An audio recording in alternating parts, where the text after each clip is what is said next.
Ratif, Assistant Professor from Department of General Medicine, Unit 2. Good afternoon, everybody. I'll try to keep this brief.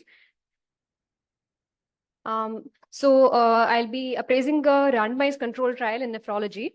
The background for which is that expert opinions emphasize early recognition of and management of acute kidney injury, and this is supported by observational data, but not really by randomized trials. Clinical decision support systems is a potential way in which kidney injury could be flagged and treated early if somebody could help us recognize and so the medical superintendent, let's say in Ranipet campus, wants to incorporate a flagging system in the electronic health record to identify early kidney injury and identify alert the nephro team.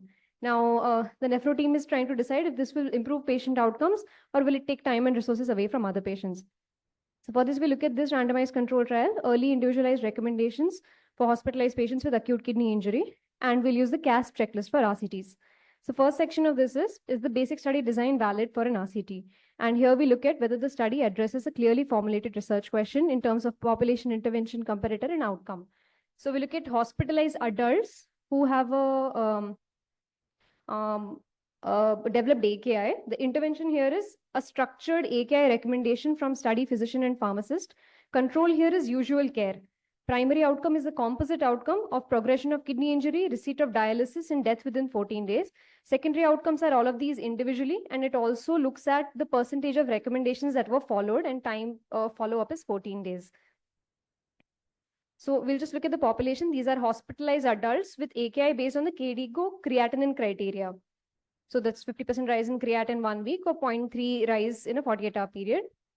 The exclusion criteria are kidney failure patients who are already undergoing dialysis, stage 5 CKD, admission creatinine more than 5, solid organ transplant patients, those only for hospice or comfort measure, already have a nephro consult or any indications for urgent dialysis.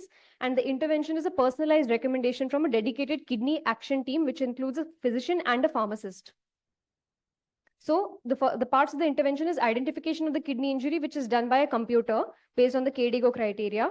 Then the physician and the pharmacist review and confirm that this is actually kidney injury and that the participant meets the kidney injury criteria. And then they formulate recommendations. The recommendations are then randomized and given only to the intervention arm by the computer system itself. So these are some of the recommendations are about general evaluation, management, and the pharmacist suggests which medication should be discontinued or which medication need to be monitored in terms of drug level. These are generally the components of the intervention, and this is what the CAT recommendation would look like. Something like this, and this would pop up on the EHR for the patient who's the doctor who's taking care of the patient. Now for control, these were recommended for all patients, but control doesn't get this recommendation. So in the system, the provider would not get this recommendation as a pop-up. That was the only difference. The outcomes that we looked at were composite of AKI progression, dialysis receipt, and death only within 14 days outcome was looked at. If a patient was discharged early, this data was censored. AKI progression was defined by higher KDIGO class and dialysis receipt as hemodialysis, CRRT, or peritoneal dialysis. Only ultrafiltration was not considered as dialysis receipt in their outcome definition. Now, I also wanted to talk about sample size here and what is the meaningful difference in outcome that we're looking at. So they expected that the control arm who didn't get this special recommendation would have a 21% rate of composite outcome, and they considered a 20% improvement to be meaningful. So we would expect 16%, 16.8% or less composite event rate in the intervention arm for it to be meaningful. So they calculated a sample size of 3,624 and added 10% for contamination and recruited a total of 4,003 patients. The next part of this CASP questionnaire is whether the study was methodologically sound. And we look at whether the assignment of participants to intervention was randomized and how this was done and whether the allocation was concealed. So the randomization was done using a red cap randomization module in permitted block design with blocks of 6 or 8, stratified by hospital level as care may be different. The standard of care may be different in different hospitals. And only after the recommendation was typed was the randomization done. So patient is flagged for a kidney injury, recommendation is typed. After that, the patient is randomized into either the intervention or control arm. Control arm doesn't get the recommendation. Hence, the allocation was also concealed. The next part is whether the participants who entered the study were all of them accounted for at its conclusion. And we look at any loss to follow up. And we go to the consort figure. Here we look at how 6,000 adults were screened for eligibility. After looking at the exclusion criteria, we had 4,003 patients, and recommendation sets for management of kidney injury were created. And these were randomized 2,000 to the intervention arm and 2004 to the no intervention arm. And they have said that they were able to follow up all the 2,000 in the primary analysis after following up for 14 days. The next part of it is, were the participants, investigators, and the outcome assessors blind to the intervention? And we look at this, the study team members, some of them were blind. Now, who was blinded? Those who had to review the electronic health record and determine the outcomes. Was there progression of AKI? Was there dialysis? Was there mortality? These study members were blinded. Also, those who had to determine whether this recommendation has been followed. So the recommendation goes to the provider, but does the provider follow the recommendation? The team who determined this was blinded. The primary outcome assessors, who will again at the end of 14 days go through the outcome data, were blinded. Primary provider could not be blinded due to the nature of the study, since the pop-up that it's a recommendation that comes to them. So provider could not be blinded, and participant blinding is not specified. But I think for the nature of the study, this was adequate. The next part is whether the study group and the intervention group were similar in terms of baseline characteristics, and were there any major differences that could affect outcome in either of the arms. So for this, we look at the baseline characteristics. And other than there was a typing error in the gender distribution. Other than none of the demographic, comorbidity distribution, baseline renal function, all of these were similar in the intervention and control arm, meaning that they should behave similarly other than for the intervention. Similarly, their exposure to antibiotics and the type of recommendations they got from the CAT was similar. Other than this, we look at, did intervention or control arm get any co-intervention, or was there any difference in treatment of both the arms other than for our intervention? And this has to look at if there was a clearly defined study protocol, which we have, whether any additional interventions were given. So there is no standard of care for when AKI notification should happen in the US where the study was conducted. And usual care should have been similar in both arms since it was stratified by hospital. However, a provider could get recommendations for one patient and no recommendations for another patient and decide to change how they treat the control patient. So this could not be stopped. The kidney action team, however, did not have any contact with the primary providers after sending or creating the CAT note. So there is no reason to believe that there were any significant co-interventions. So if you look at the validity of this randomized control trial, the study population was well-defined. The outcome is well-defined. Randomization is adequate, and the groups were well matched. Allocation was concealed. Blinding seems to be adequate, and sample size calculation was adequate for the difference that they have wanted to look at. The next question, now that we feel that the study is valid, we look at the results. And we are looking at whether the effects of the intervention were reported comprehensively.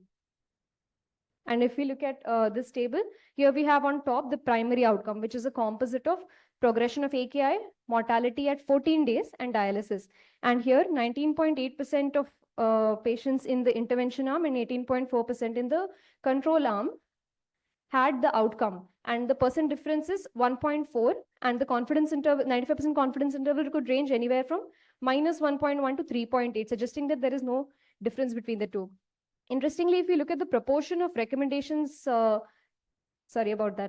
completed, 33.8% of the providers who got the recommendations followed the recommendations. So the uptake was not very good. And 24% in the usual care anyway followed the recommendations. So there may not have been much difference in the practice between the two. And the author said that they followed up everybody in their consort figure. However, the length of stay median was around 5 days in both. So, and they said they would censor at discharge. So I'm not sure how they were able to, they must have ruled out death if just because the patient got discharged. So I think there was a lot of censored data which they have not spoken about. If you look at the subgroups, there is no difference across different ages, gender, comorbidities in the outcome. Both groups did similarly across different subgroups, whether they got this CAT recommendation or didn't get the CAT recommendation. And this was again similar where in terms of setting, whether it was in a teaching hospital, non-teaching hospital, which ICU floor, specialty, non-specialty. The next part of the CAS checklist asks us to look at the precision and whether confidence intervals reported. So here we looked at the 95% confidence interval of a difference. This is a percent difference and not a relative difference of 1.4.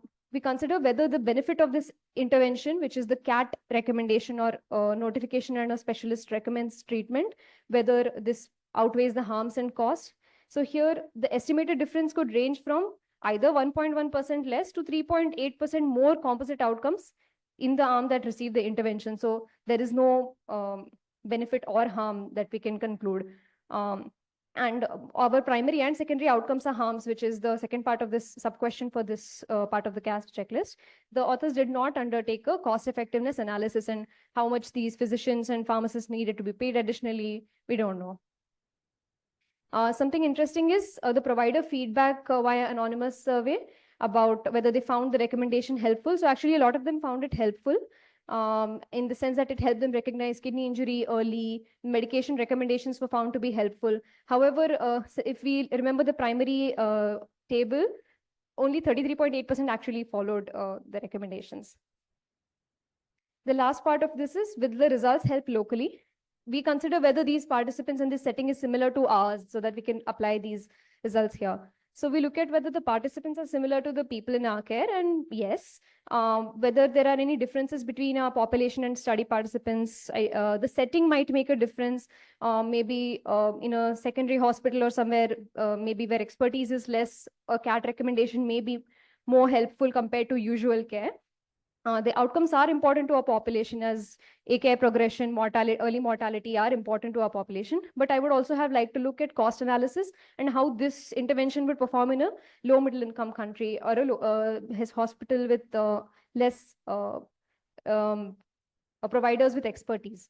Limitations of this study would be short follow-up and censoring of discharged patients, which has not been clearly mentioned. Then again, we look at whether the experimental intervention provides greater value to existing intervention. Since we have established that the intervention has not been shown to improve patient outcomes, it's not going to replace usual care at this point. So if you look at the medical superintendent wanting to set up a special nephro team in Ranipet campus who will go around giving recommendations to anybody flagged with AKI, I do not think, based on this study, that it is likely to be helpful.